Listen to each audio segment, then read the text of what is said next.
Veteran LA TV reporter Dave Lopez, you've seen him right here on CBS 13 for decades. Well, he's out with a new book called It's a Great Life If You Don't Weaken: Family, Faith, and 48 Years on Television.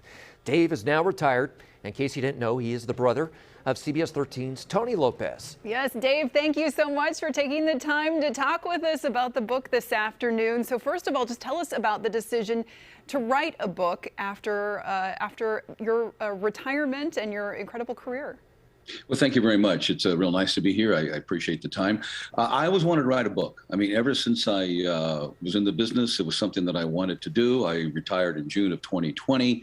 And, you know, this was a labor of love. I wanted it to be more than just a story about all the stories that I covered. My God, it would be 1,000 pages if I did that. I wanted to go into the type of life that I had, you know, Mexican-American kid living in Southgate, oldest of 8.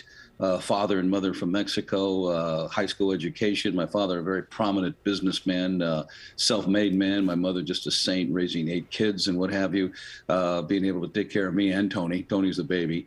And I put it all in this book, and it was something that I wanted to do. Never dreamed that it would come to this type of fruition so quickly. Did it in about maybe about 14 months. And it's out, available on Amazon and all the other places. I also did a audio book, and I think you'll find it an enjoyable read. Well, the book also touches on the highs and lows in your life. Why did you want to get so personal? I wanted, you know, people see you on TV and they think that, you know, life is great. Oh my God, look at that. He's on TV. He makes this, he makes that. He goes here, he goes there. But, you know, life is full of a lot of pitfalls. And I think we had an interesting story to tell. I mean, my father was a terrific person, loved him dearly. He was a rock in our life. Our mother was the same way. But, you know, my father could not handle my mother's illness. My mother got Alzheimer's. It was very, very difficult for all of us. My wife at the very same time got a very terrible disease in her lungs, and she also passed away almost, you know, they were all sick at the same time. And here I'm trying to keep it all together. And the reason for the title, It's a Great Life If You Don't Weaken, my dad used to always tell us that. He would say, you know, kids, it's a great life, but you can't weaken. You can't give up. Things are going to happen to you in your life, and you just got to be strong. You got to believe in God. You got to believe in yourself. And I wanted to tell my story primarily because I'm one of my grandkids. I have 4 beautiful grandkids, and I wanted them to know what their grandpa did, that he was more than just a guy that was on TV and did all kinds of stories and traveled the world doing it.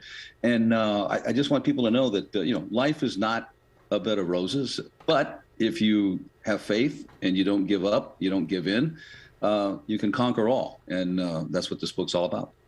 Well, you've seen so many stories over the years. This Friday marks 30 years since the LA riots after the not guilty verdict in the Rodney King beating. What are your memories of covering the riots 30 years ago? Wow. You know, I knew there was going to be trouble. I just knew it. And when the verdict came down, I was assigned with my cameraman to go to the AME church. And Mayor Bradley at the time was the mayor of Los Angeles, and Daryl Gates was the police chief. And they hadn't spoken to each other in a year. They had a big feud. Nobody knew that at the time. The church was filled. They were trying to keep everybody calm and quiet. There were fires burning all over the place. And finally, it just got out of control. And I remember going into the parking lot to see one of my cameramen. I had 2 different camera crews that day. One cameraman wanted to go shoot some fire that he saw down on the around the corner. And I told him, don't go, don't go. And sure enough, he went. He came back bloodied, no camera. Somebody had stolen it. Somebody hit him on the head with a 2x4. I then take care of him. Then I go around the corner, and I see there must have been about 20 to 25 people surrounding our truck trying to tip it over. The mast was up. And unbeknownst to me, my cameraman, Wilson Posey, was in the truck trying his best to hide. All of a sudden, out of nowhere, comes our sports anchor, Jim Hill. He comes up, gets out. Everybody makes a big fuss. Everybody knows Jim. Hey, Jim Hill, Jim Hill, Jim Hill. I said, Jim, you got to help me.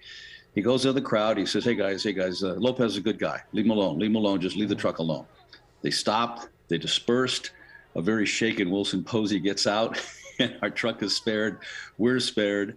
And I remember driving home that day saying to myself, this is going to be unbelievable. And for the next 5 days, there was almost nonstop coverage. We would go from fire to fire, shooting to shooting.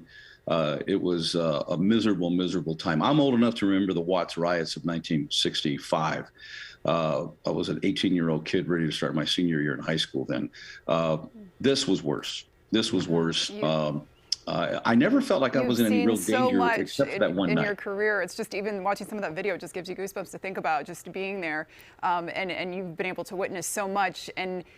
And before we let you go today, we have someone else who wants to ask you a question. Hey, Tony, you look sharp, man. I thought you had a dress. You did. I could not have my big brother be on our newscast and not be a part of it. So I said, Darren, producer, you have to make me part of it. First of all, I can't wait to celebrate this weekend with you, the book release. I want to talk about the date of the release, April 19th. That was our parents' anniversary. 75 years it would have been this year, Dave. And I know that without them, we wouldn't be here, obviously, but you wouldn't have ascended to where you did, and I wouldn't be where I'm at without Mom and Dad, Tilly and Memo. Well, they were two very special people. Mom and Dad. Dad died first on New Year's Eve of 2015, and my mom died at the age of 92. The Alzheimer's finally got her after 8.5 years. But they were absolutely marvelous. Everything in the book, I try to make it very clear that everything I have accomplished in my life that's been a success started with the way Mom and Dad raised us. 8 kids. Southgate, Dad went into business when child number 6 was born, and April 19th would have been their 75th wedding anniversary, and I purposely withheld the book being released until that date. I'm a big, strong believer in omens. One of our brothers, Jimmy, was also born on that day. He was 67 that day. I think he thought that I released the book because of his birthday. I don't have the heart to tell him no, it's because of Mom and Dad's anniversary. But no, we're very fortunate. Like I said, Dad was a boxer. He was a fighter all his life. Had that machoism that most Hispanic men have, and Mom was the cooling factor. And it is true, many, many times, Mom would tell me that Tony was her favorite. That's just the way it was.